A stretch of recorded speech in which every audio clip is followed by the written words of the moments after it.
September 6th. Jake and I are headed for the first hunt of the year. We're driving down to Kentucky. It's 7 o'clock now. We're going to be getting there about 1 o'clock in the morning.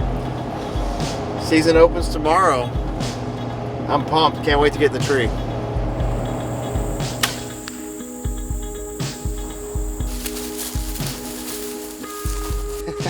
Are you too lazy to go that long?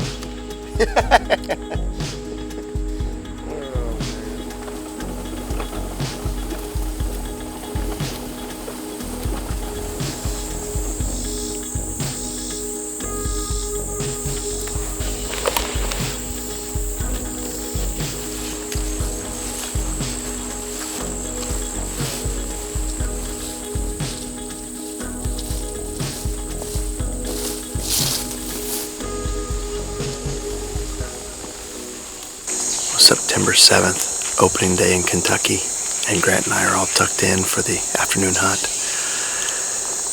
We did not hunt this morning. We just kind of, we got in late about 1 o'clock and got acquainted with the area, shot the bow for a while, met up with Josh Honeycutt and those guys, and they're out hunting tonight too. So out on this small farm, it's about a 100-acre farm, and it's really just a ditch, a tree line ditch through a CRP field. So we got big CRP on both sides of us. Lots of bucks that have been bedding and using this ditch, just transitioning between ag fields.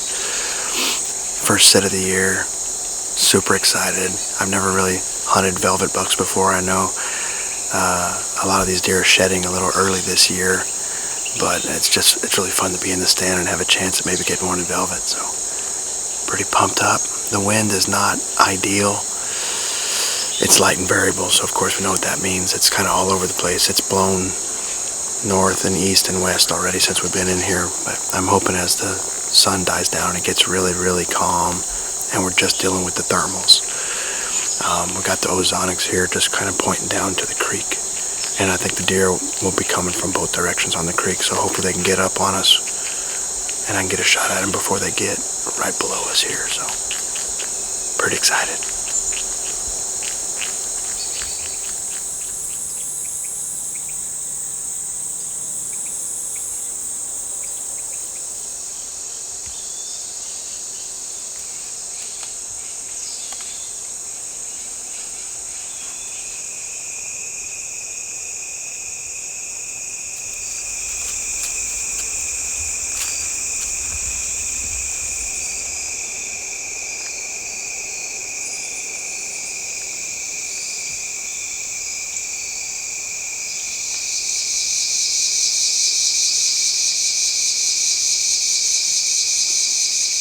That's going to do it for our first hunt of the year. Nice enjoyable sit. It was nice and cool. Fun to be out in the woods. The movement was a little bit slow. We ended up seeing a couple does and fawns and a spike at the end. And I had this nagging cough the entire hunt. But fun to be out nonetheless. We're going to head back to the lodge and come up with a game plan for tomorrow and see how the others did.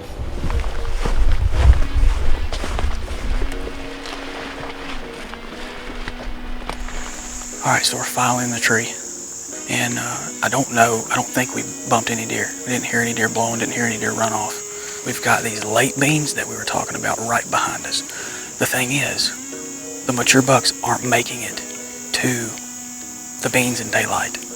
They're staging up in here, and we've got quite a few oaks in this swamp, and they've just started dropping acorns. We're gonna settle and get quiet. Hopefully we see one of these bucks.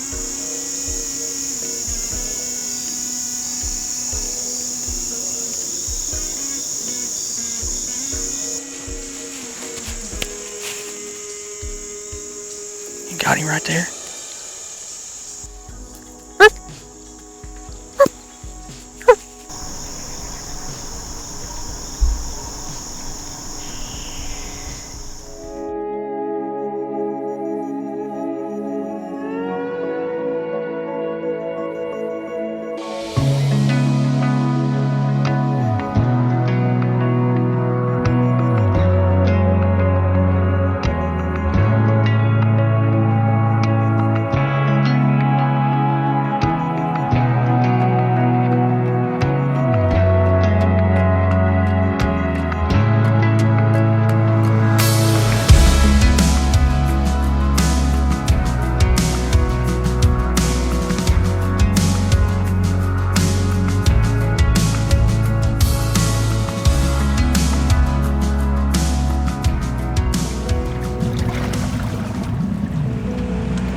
Well, hey guys, today's September 6th, and as you just saw, we got off the boat. We're back out in that piece of public near where we live, and today's a pretty exciting day. This is the first day I've been able to get out here and check cards. We've got about 3 weeks worth of hopefully buck pictures, but it's gonna be tough to tell.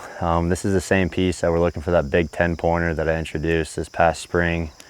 We've got 3 cameras to check today. Like I said, this is our first one, and while we're walking up here and checking that, want to show you guys, a couple weeks ago, Max Mongrello, the intern that I'm going to be filming with this fall, him and I actually went to that piece of public that I killed this past fall. So had a really good scouting mission over there. I'm going to show you guys that. We had a pretty cool encounter.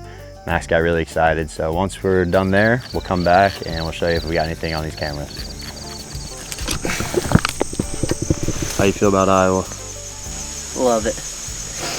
Love this free ice cream you get.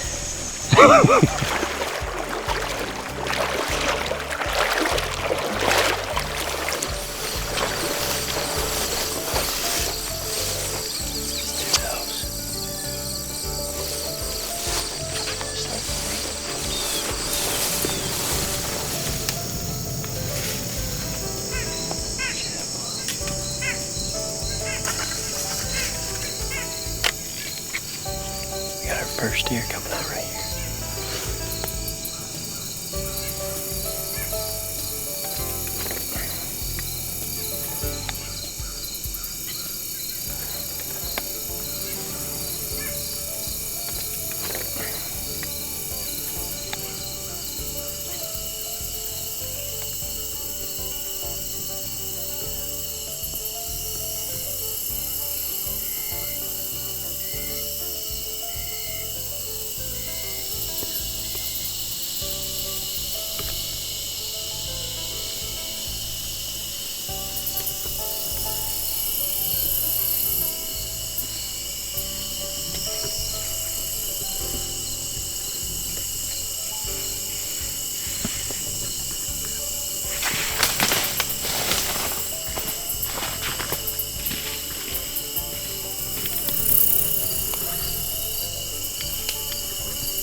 You don't see that any day. I mean every day and any day in Georgia. That was awesome, dude. That's like 5 yards. that's 5 yards. It was right there.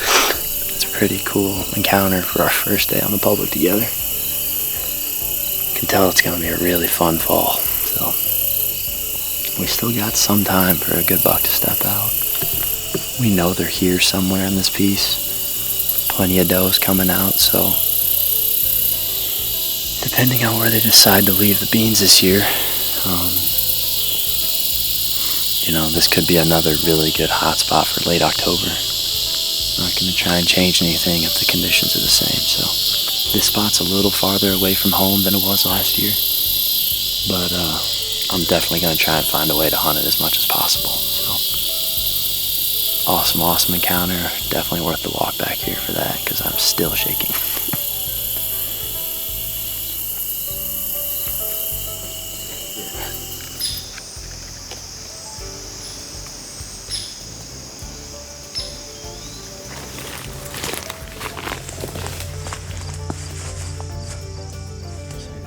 Well, we just checked that first card, and unfortunately, kind of like what we expected, there wasn't much on it. We had a bunch of does, and that is actually one of the best spots where we're gonna hunt in November. We had a bunch of bucks there during the rut, and it really started to pick up in mid-October, so we kept that camera there. We're almost to our second camera, and I wanted to take a quick second and talk about a tree stand location that we're gonna probably end up using. This is a really good pinch right here, and essentially we've got 2 big timber blocks on our south side and our north side, and this pinch is where I think we can get in with access. You know, I talked about this spring, using those coves is one of the ways we can do it, but I don't know if you can tell, we'll take a pan of it. The water's less than 100 yards away from us. You know, we would put the boat in there. We'd have to come in early. I think this would be a really good spot to hunt in November. I like the call personally. It's one of my favorite strategies. And one of the best things is that a deer cannot get downwind of me. Now I am off the trail a little bit farther, but but I can see if a buck comes to this pinch, we're gonna be able to see him. So this is a spot that I think we're gonna end up putting a stand. In Iowa on public land, you cannot hang stands until 7 days before the season. So unfortunately we can't do that yet, but it's definitely something that we're going to do in the near future.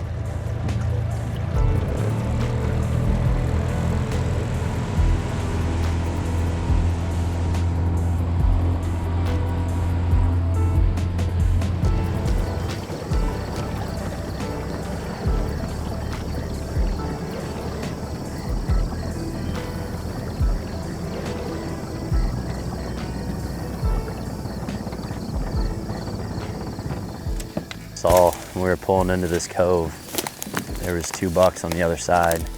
And this is the exact same spot that this last spring, when I was talking about the acorn flat, Collins and I were right up here hunting the turkey. And this is gonna be our 3rd camera. So far, one only had does, the other camera didn't work. So hopefully there's something on this one, but we're moving it regardless. This particular camera is really close. There's a big scrape that's open every year. And that's where we get all of our buck photos. So hopefully this camera's got something, but I know we were all just talking that it was just awesome to see a hardhorn buck. Well, as you guys can see, it's getting pretty dark in the timber here. We just got to the last camera and we did have 1 buck on camera. He was probably a total of 20 inches, but we did not get skunked today. So that is good. I'm not too discouraged by today's card pool, even though we didn't have any good bucks on camera. Last year we had multiple bucks using these ridges right here. This entire cove was just filled. We had, I want to say 7, 8 different deer. Obviously the Big 10, but we had a couple different up and comers. We thought were 3 or 4, and then we just had a couple different, mature bucks. Didn't score as well, but definitely deer that we would target this fall. So hopefully when we get this camera moved to that scrape, the action starts to pick up, and as these acorns continue to fall, this is only going to get better. So regardless of the photos, I know this is a spot that we have a good shot at killing a buck this fall. Appreciate you guys watching. We'll catch up with you on the video blog. We're gonna be starting up the public land video blog here soon, so it's right around the corner. Can't wait to start the 2019 season. I was in here about a week ago spraying up on this field up above me, and I smelled something. I didn't have time to come down in here and check it out then, but came back today, and I'd heard reports that there was EHD in Iowa, and some areas are getting hit pretty hard, and for sure that's what this is. But it decayed really fast. I mean, this was a doe that just over the course of the last few days basically has disappeared, because it was, I mean, I could smell it up in that field, and now I'm standing here, I can't even hardly smell it anymore. And the maggots are everywhere, and the natural decay when it's this warm pretty much cleaned this deer out. But I know I've smelled dead stuff in other spots while I've been out working the fields.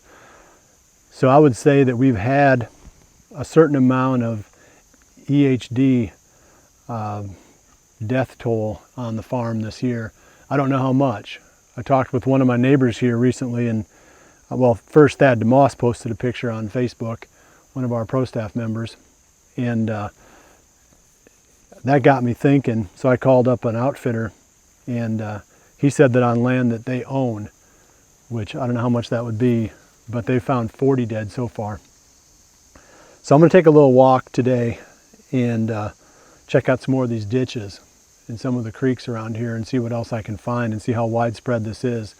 I know there's a few others because I've smelled them when I was out working in the field. So, hopefully it's a smaller outbreak. We got creamed in 2012. I'm gonna walk all the ditches on the part of the farm where we're getting photos of Bubba back in September. I'm gonna take a day off from hunting today, and I'm gonna see if I can find this buck. And I'm hoping I don't find him, because if I do, he'll be laying dead in one of these ditches, a casualty from EHD. All right, found another one here. Just a doe, but another one found dead.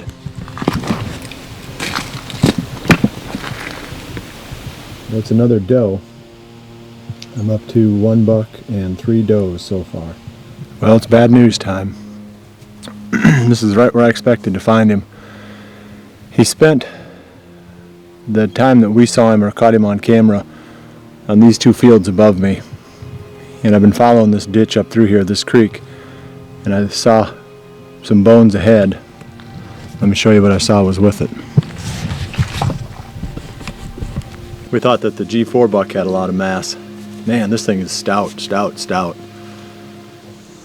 But I'm hoping that this time around it's just a real limited EHD outbreak. We're gonna go take a look, and then I'll wrap up after we walk a few miles of creek. All right, well, Tyler and I just literally got into this creek, and not even 20 yards in, he smelled something, and there's a dead doe laying here. Fortunately, it's a doe. You hate to see it either way, but it's not one of the target bucks, so we're gonna keep walking, and hopefully we don't find any more.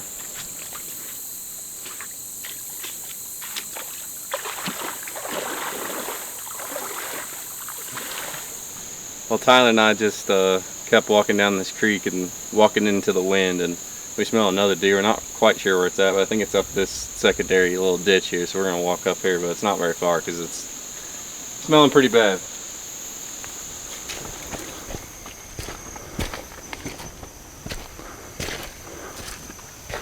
Walked quite a bit and still have only found that one.